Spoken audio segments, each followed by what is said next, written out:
अस्सलाम वालेकुम स्टूडेंट्स। आज हमने चैप्टर नंबर 5 स्टार्ट करना है, states and faces of matter. ठीक है, इस कंप्लीट चैप्टर में हम लिक्विड, सॉलिड्स और गैसेस इन सब की प्रॉपर्टीज़ देखेंगे। इनसे रिलेटेड जो भी इम्पोर्टेंट कॉन्सेप्ट्स हैं वो हम इन लेक्चर्स में देखेंगे। ठीक है, तो आज हमारे पास है लिक्विड के बारे में हमने स्टडी करना है। हाँ जी, तो इसका फ़र्स्ट टॉपिक है kinetic molecular interpretations of liquid. ठीक है, यानी कि जो काइनेटिक मोलेकुलर थ्योरी है वो लिक्विड के बारे में क्या कहती है। ठीक है, तो इसको आज हम डिस्कस करते हैं। तो इसका फ़र्स्ट पास्टुलेट देखें, particles are in constant motion.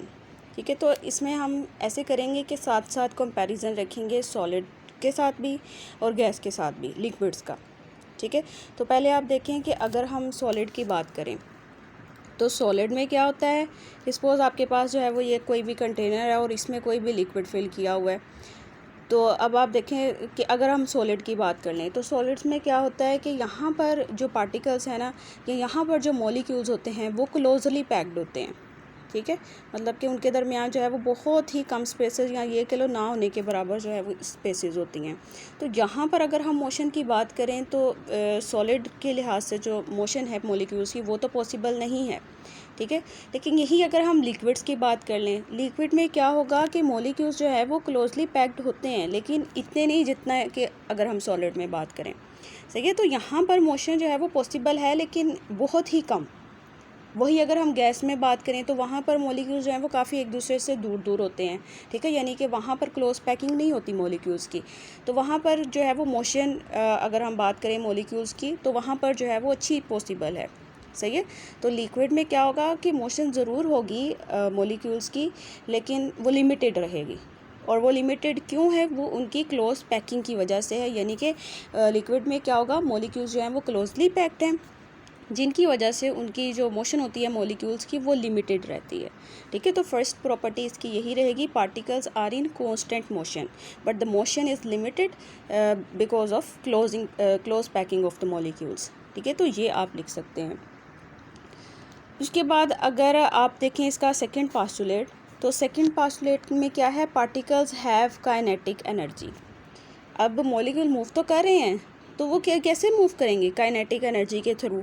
ठीक है, काइनेटिक एनर्जी होगी मॉलिक्यूल्स के पास तो ही वो मूव कर सकेंगे, और हर मॉलिक्यूल के पास काइनेटिक एनर्जी ज़रूर होती है। ठीक है, तो ये काइनेटिक एनर्जी जो है ये डिपेंड करती है टेम्परेचर पर, क्योंकि टेम्परेचर और काइनेटिक एनर्जी का डायरेक्ट रिलेशन है। ठीक है, तो जैसे ही हम टेम्परेचर बढ़ा देते हैं काइनेटिक एनर्जी जो है वो बढ़ जाती है। सही है, so motion of the molecules is related to their kinetic energy. जितनी काइनेटिक एनर्जी ज़्यादा होगी मॉलिक्यूल की मोशन जो है वो उतनी ही ज़्यादा होगी। और काइनेटिक एनर्जी कब ज़्यादा होती है? जब टेम्परेचर ज़्यादा होता है। ठीक है, टेम्परेचर बढ़ाने से क्या होता है कि जो मॉलिक्यूल्स के दरमियान इंटरमॉलिक्यूलर फोर्सेस हैं वो ब्रेक हो जाती हैं। ठीक है, फिर मॉलिक्यूल्स जो है वो एक दूसरे से मतलब के फासले पर चले जाते हैं, जिसकी वजह से वो इजीली मूव कर सकते हैं। सही है, तो जब तक आप टेम्परेचर नहीं प्रोवाइड करते तो तब तक उनके दरमियान जो इंटरमॉलिक्यूलर फोर्सेस हैं वो ब्रेक नहीं होती, जिसकी वजह से फिर मॉलिक्यूल्स जो हैं वो मूव नहीं कर पाते। तो यही यहाँ पर कहा जा रहा है कि अगर हम टेम्परेचर बढ़ा देते हैं तो काइनेटिक एनर्जी बढ़ जाएगी, और अगर काइनेटिक एनर्जी बढ़ जाती है तो मोशन जो है मॉलिक्यूल्स की वो बढ़ जाती है। ठीक है ना, तो नेक्स्ट इसका पास्टुलेट देखें, particles interact with each other. तो उनकी जो आपस में मॉलिक्यूल्स जो हैं उनकी इंटरेक्शंस होती हैं, तो वो कैसे पॉसिबल हैं? वो इंटरमॉलिक्यूलर फोर्सेस के थ्रू। वो इंटरमॉलिक्यूलर फोर्सेस कौन कौन सी हो सकती हैं? वो वंडरवाल फोर्सेस भी हो सकती हैं, हाइड्रोजन बॉन्डिंग भी हो सकती है। ठीक है, मॉलिक्यूल्स के दरमियान, जिस तरह अगर हम वाटर मॉलिक्यूल्स की बात करें तो वहाँ पर क्या होता है कि उनके मॉलिक्यूल्स के दरमियान हाइड्रोजन बॉन्डिंग होती है। ठीक है, तो वहाँ पर क्या है, स्ट्रॉन्ग इंटरमॉलिक्यूलर फोर्सेस हैं। तो ये जो इंटरमॉलिक्यूलर फोर्सेस हैं ना, ये ओवरऑल मॉलिक्यूल की बिहेवियर को चेंज कर देती हैं, यानी कि उनकी काइनेटिक एनर्जी को चेंज कर देती हैं, उनकी मोशन को चेंज कर देती हैं। तो इनकी जो इंटरमॉलिक्यूलर फोर्सेस हैं ना, इन पे बहुत डिपेंड करता है कि लिक्विड जो है उसका बिहेवियर कैसा होगा। ठीक है ना, नेक्स्ट प्रॉपर्टी देखें, पार्टिकल्स आर क्लोजली पैक्ड। तो अभी मैंने ऊपर बताया कि अगर हम इनकी बात करें ना पैकिंग की, तो यहाँ पर अगर लिक्विड की बात कर लें तो यहाँ पर जो मॉलिक्यूल्स होते हैं ना वो क्लोजली पैक्ड होते हैं। ठीक है, लेकिन अगर आपने कंपैरिजन करना है सॉलिड्स के साथ तो सॉलिड में जो है वो क्लोज पैकिंग ज़्यादा अच्छी होती है एज़ कम्पेयर टू लिक्विड।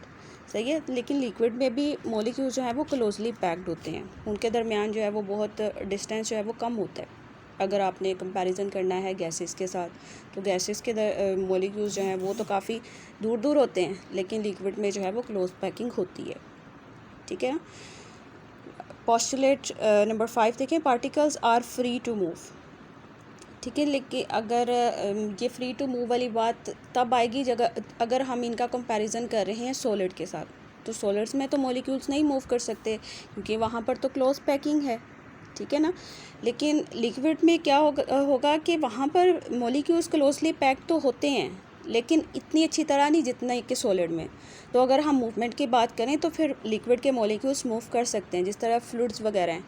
ठीक है ना। तो वहाँ पर फ़्लो होता है, वो किस वजह से होता है? क्योंकि उनकी मॉलिक्यूल्स की पैकिंग जो है वो थोड़ी सी कम है। यही आप सॉलिड की बात ले लें तो सॉलिड जो है वो इजीली मतलब कि फ़्लो नहीं कर सकते। वो क्यों ऐसा होता है? सिर्फ उनकी क्लोज पैकिंग की वजह से। वहाँ पर जो है वो मॉलिक्यूल्स की अरेंजमेंट अच्छी है, उनके दरमियान जो इंट्रैक्शंस हैं या उनकी इंटरमॉलिक्यूलर फोर्सेस जो हैं वो काफ़ी स्ट्रॉन्ग होती हैं। ठीक है, तो इस हिसाब से बात कर रहे हैं। उसके बाद देखिए, average kinetic energy is proportional to temperature. तो अभी हमने डिस्कस किया कि जो काइनेटिक एनर्जी है और जो टेम्परेचर है, इन दोनों का जो है वो डायरेक्ट रिलेशन होता है। ठीक है, यानी कि टेम्परेचर के बढ़ाने से मॉलिक्यूल्स की काइनेटिक एनर्जी बढ़ जाती है, और जब काइनेटिक एनर्जी बढ़ जाती है तो मॉलिक्यूल्स जो है उनकी जो मोशन है वो बढ़ जाती है। क्योंकि टेम्परेचर क्या करता है, उनके दरमियान जो इंटरमॉलिक्यूलर फोर्सेज हैं, जैसे कि वन डेर वाल्स फोर्सेज हैं या हाइड्रोजन बॉन्डिंग है या लैंटन डिस्पर्शन फोर्सेस हैं, उनको ब्रेक करता है, जिसकी वजह से फिर मॉलिक्यूल्स इंडिपेंडेंट हो जाते हैं, मूव कर सकते हैं। सही है ना। सो देखो, as the temperature increases the average kinetic energy of the molecules also increases. ठीक है ना, डायरेक्ट रिलेशन हो गया कि टेम्परेचर के बढ़ाने से काइनेटिक एनर्जी बढ़ जाती है। तो ये कुछ पोस्टुलेट्स थे काइनेटिक मोलिकुलर थ्योरी के अकॉर्डिंग लिक्विड्स के लिए। इसी तरह हम सॉलिड्स के लिए भी देखेंगे आने वाले लेक्चर्स में, और फिर गैस के लिए भी देखेंगे। तो अब देखते हैं प्रॉपर्टीज़ ऑफ द लिक्विड्स। देखिए यहाँ पर डिफिजन को देखते हैं। डिफिजन क्या होता है?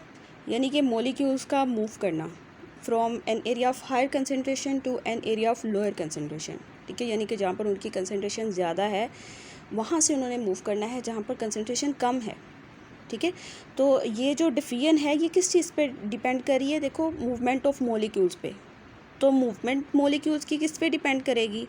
उनकी काइनेटिक एनर्जी पे या उनके इंटरमॉलिक्यूलर फोर्सेस पे। ठीक है, तो ये चीज़ बहुत ज़रूरी होती है, यानी कि उनके दरमियान जो फोर्सेस हैं वो कैसी हैं। तो जितनी अच्छी स्ट्रॉन्ग फोर्सेस होंगी उतना ही जो लिक्विड है या उसके जो मॉलिक्यूल्स हैं वो कम मूव कर सकेंगे, यानी कि रेट ऑफ डिफ्यूजन उतना ही कम रहेगा। ठीक है ना। So restricted movement of molecule reduces the rate of diffusion, ये आप कह सकते हैं। ठीक है, जिस तरह अगर आप एग्जांपल ले लें, आप एक ड्रॉप लें इंक का, उसको वाटर में आप डालते हैं, तो क्या होता है कि वहाँ पर वो स्प्रेड तो हो जाता है थ्रू आउट द लिक्विड, लेकिन टाइम लगता है। तो वो टाइम क्यों लगा है? क्योंकि जो इंक है वहाँ पर उसके जो मॉलिक्यूल्स होंगे वो क्लोजली पैक्ड हैं। ठीक है, तो थोड़ा टाइम लगेगा उनको सेपरेट आउट होने के लिए। ठीक है, उस लिक्विड में स्प्रेड आउट होने के लिए। तो ये चीज़ डिपेंड करती है उनके दरमियान फोर्सेस कैसी हैं। ठीक है, उनके दरमियान जो मॉलिक्यूल्स के दरमियान डिस्टेंस है वो कितना है। ठीक है, तो यहाँ पर लिखा हुआ है diffusion is the process by which the molecules spread from an area of higher concentration to the area of lower concentration.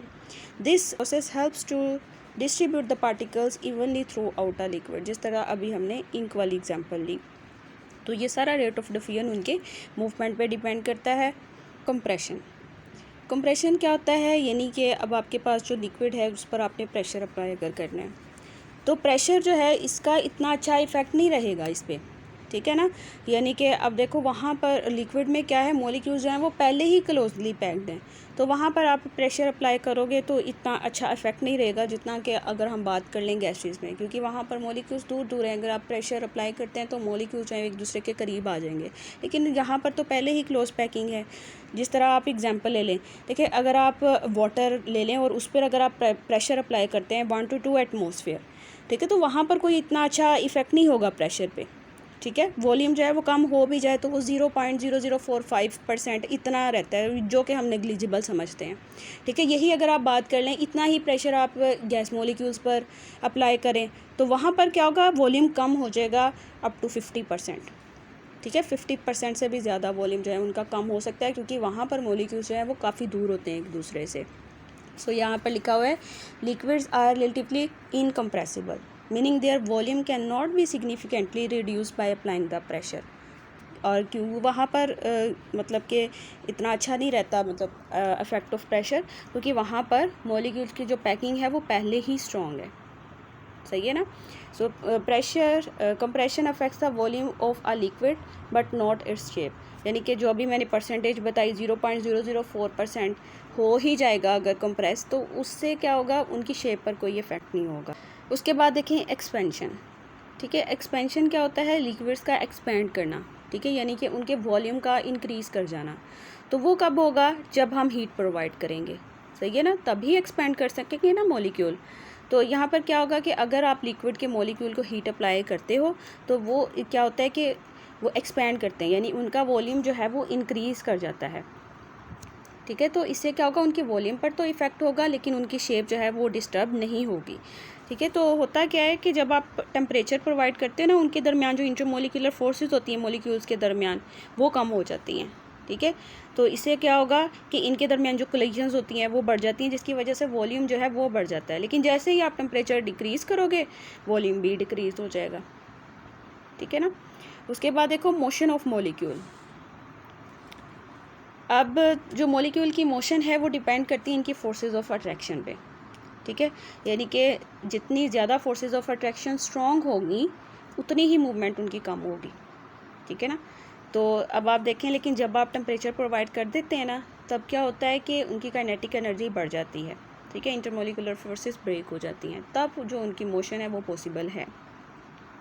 सही है ना, तब उनके दरमियान जो फोर्सेस ऑफ अट्रैक्शन है वो कम हो जाएगी, काइनेटिक एनर्जी बढ़ जाएगी, तो मॉलिक्यूल्स जो हैं वो इजीली मूव कर सकेंगे।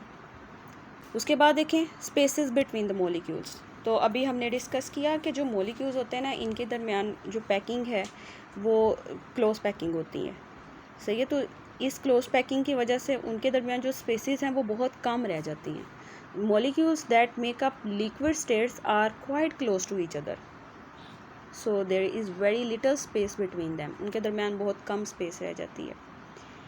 उसके बाद देखो इनकी इंटरमोलिकुलर फोर्सेस। इंटरमोलिकुलर फोर्सेस पहले ही हमने देखा, वंडरवाल फोर्सेस या हाइड्रोजन बॉन्डिंग या आयनिक इंट्रैक्शन, कोई भी किसी टाइप की भी फोर्सेस हो सकती हैं। तो ये फोर्सेस जो हैं वो बहुत मैटर करती हैं इनके बिहेवियर पर, यानी कि मॉलिक्यूल कैसा होगा, उनकी काइनेटिक एनर्जी कैसी होगी, उनकी मोशन कैसी होगी, उनकी यानी कि मूवमेंट कैसी होगी।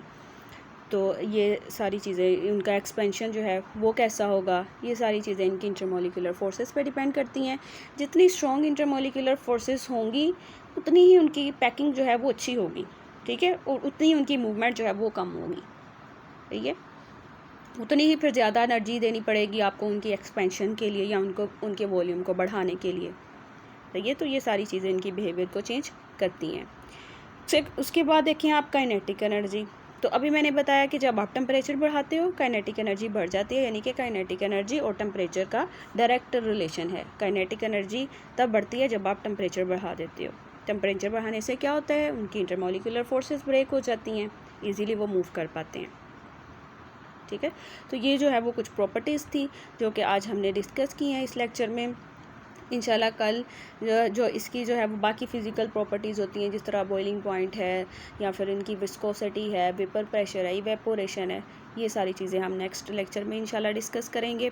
अभी इसमें से पूरे टॉपिक में से आपका कोई भी क्वेश्चन है वो आप कमेंट सेक्शन में पूछ सकते हैं।